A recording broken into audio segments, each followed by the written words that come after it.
Queridos hermanos, buenos días y bienvenidos a este quinto domingo de Cuaresma.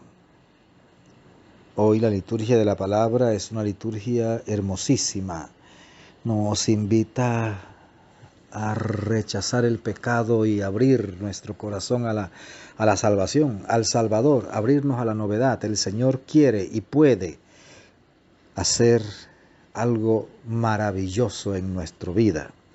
Entonces vamos a dejar a Dios actuar, vamos a pedirle al Espíritu Santo que nos renueve, que nos llene con su gracia, que haga en nosotros una nueva criatura, que nos dé la capacidad de romper con el pecado, de abandonar el pecado y mirar hacia adelante, seguir a Cristo, entregarnos a Él.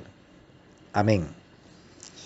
En la primera lectura vamos a encontrarnos con el profeta Isaías, capítulo 43. Es el segundo Isaías, es el profeta del retorno.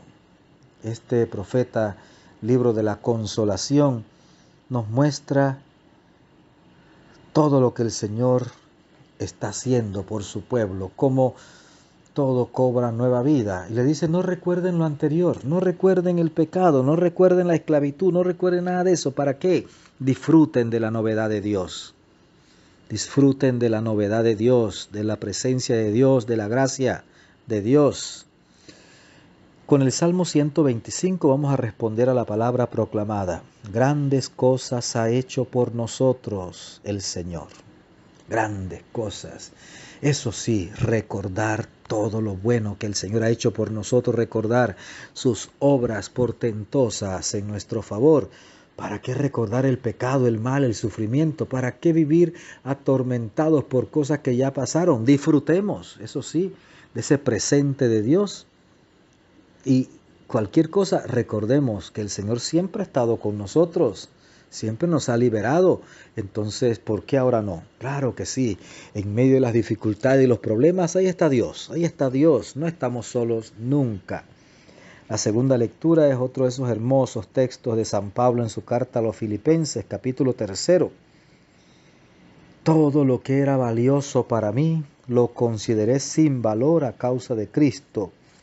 Dice él que todo es basura comparado con la gracia de haber conocido a Cristo y de seguir a Cristo.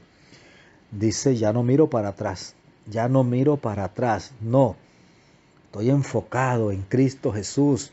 ¿Para qué voy a volver a estar mirando para atrás, mirando el pecado, mirando el desorden, mirando aquello que antes vivía? No, ya yo no miro para atrás, no vuelvo para atrás. No, estoy enfocado en Cristo Jesús, en Él que me ha sacado de las tinieblas y me ha llevado al reino de su luz. ¿Para qué quiero volver a la oscuridad? Él que me ha sacado de la muerte y me ha llevado a la vida y me ha llenado de la vida, me ha dado vida abundante. ¿Para qué quiero volver a la muerte, a la podredumbre? ¿Para qué? No, miro hacia adelante, ya no miro para atrás. Y el Evangelio, otro de esos textos impresionantes, hermosos, que nos muestra la misericordia de Dios. Voy a leer el texto y la reflexión será corta. ¿Por qué será corta?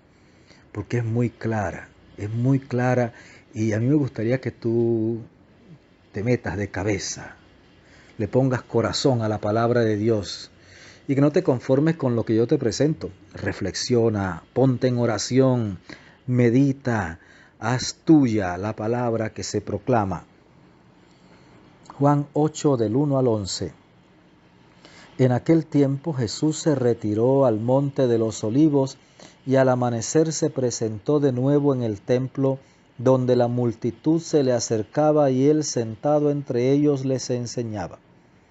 Entonces los escribas y fariseos le llevaron a una mujer sorprendida en adulterio y poniéndola frente a él le dijeron: Maestro, esta mujer ha sido sorprendida en flagrante adulterio. Moisés nos manda en la ley apedrear a estas mujeres. ¿Tú qué dices? Le preguntaron esto para ponerle una trampa y poder acusarlo. Pero Jesús se agachó y se puso a escribir en el suelo con el dedo. Pero como insistían en su pregunta, se incorporó y les dijo: aquel de ustedes que no tenga pecado, que le tire la primera piedra.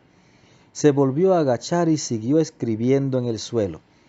Al oír aquellas palabras, los acusadores comenzaron a escabullirse uno tras otro, empezando por los más viejos, hasta que dejaron solos a Jesús y a la mujer que estaba de pie junto a él. Entonces Jesús se enderezó y le preguntó: Mujer, ¿dónde están los que te acusaban? ¿Nadie te ha condenado? Ella le contestó: Nadie, Señor. Y Jesús le dijo: Tampoco yo te condeno. Vete y ya no vuelvas a pecar. Palabra del Señor. Gloria a ti, Señor Jesús. Pues bien, queridos hermanos, dije que iba a ser breve. Aquí hay un texto donde los enemigos de Jesús, autoridades religiosas, judías, fariseos, escribas y todos estos, le tienden una formidable trampa a Jesús. Al estilo del diablo, ¿se acuerda que el diablo tentó a Jesús con la palabra de Dios? Ellos también. Le van a hacer una trampa con la palabra de Dios. ¿Qué estaba escrito en la ley de Moisés? Que una mujer sorprendida en adulterio tenía que morir lapidada, tenía que morir a pedradas. Y la llevaban incluso a la plaza pública y ahí entre todos los hombres le tiraban piedras hasta matarla. Habían hecho justicia porque el pecado de adulterio es un pecado terrible, sigue siendo un pecado terrible, pero lo raro es que la mujer no comete adulterio sola. ¿Y el hombre? ¿Y el hombre no debe ser castigado? ¿Solo la mujer? Un poquito extraño, ¿no? Entonces, esta gente le llevan a Jesús una mujer sorprendida en adulterio y le tienden una trampa muy bien pensada. Maestro, esta mujer fue sorprendida en flagrante adulterio. Moisés dejó en su ley que una mujer sorprendida en adulterio tenía que morir a pedradas. ¿Tú qué dices? Si Jesús dice, mátenla, entonces toda la misericordia que había predicado, el llamamiento a perdonar que nos había hecho, todo eso, ¿dónde quedaba? Sería una incoherencia realmente. Pero si dice, libérenla, entonces estás violando la ley de Moisés, la ley de nuestros padres, estás violando la ley. Se debes morir porque estás violando la ley. Jesús se agachó y comenzó a escribir con el dedo en el suelo. Ellos insistían. Jesús se incorporó y les dijo, bueno, el que esté libre de pecado, que tire la primera piedra. Y volvió a agacharse. Dice el texto que se fueron uno a uno, comenzando por los más viejos. Yo me imagino cómo se escucharía puc, puc, porque cada uno tenía su piedra en su mano.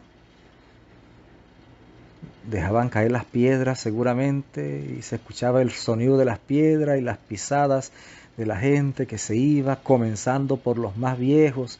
O sea, Jesús los estrelló contra su propia realidad y los obligó casi a hacer un examen de conciencia y a entender, pero ¿quién soy yo para juzgar si yo también tengo pecados?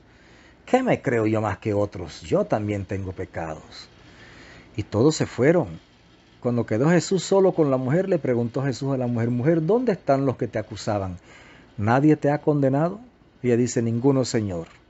¿Qué le dijo Jesús a la mujer? Tranquila, vete y sigue haciendo lo que estabas haciendo. No, Señor, no, Señor.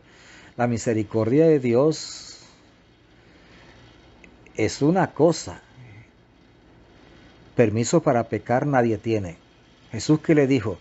Yo tampoco te condeno, vete, pero no vuelvas a pecar. Que sí estás en pecado, vete, pero no vuelvas a pecar. Jesús es el Dios con nosotros, el rostro misericordioso del Padre. Y viene a salvarnos, sí, nos ofrece salvación, nos ofrece vida eterna.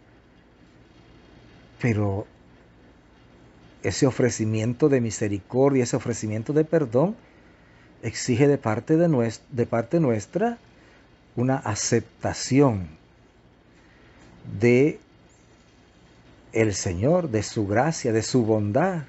exige de parte nuestra la lucha contra el pecado, ese abandonar la vida desordenada y no volver para atrás, no mirar para atrás, sino seguir a Jesús. Jesús le dice, yo tampoco te condeno, vete, pero no vuelvas a pecar. La Biblia no dice qué fue de esa mujer después. No dice quién fue esa mujer. Hay algunos textos paralelos a la Biblia que nos exponen un poco quién fue ella, cómo se convirtió y lo demás. ¿Qué pasó con ella después? Pero la Biblia no lo dice. Pero qué interesante que no lo diga, ¿no? Porque ahí sencillamente ella tiene que tomar una decisión. Si sigue en su desorden, bueno, se lo está buscando. Jesús la acaba de liberar, pero le dice, vete y no vuelvas a pecar. Querido hermano, que el Señor, que es rico en misericordia, te bendiga abundantemente, que la Virgen Santísima te acompañe, que tengas un maravilloso domingo.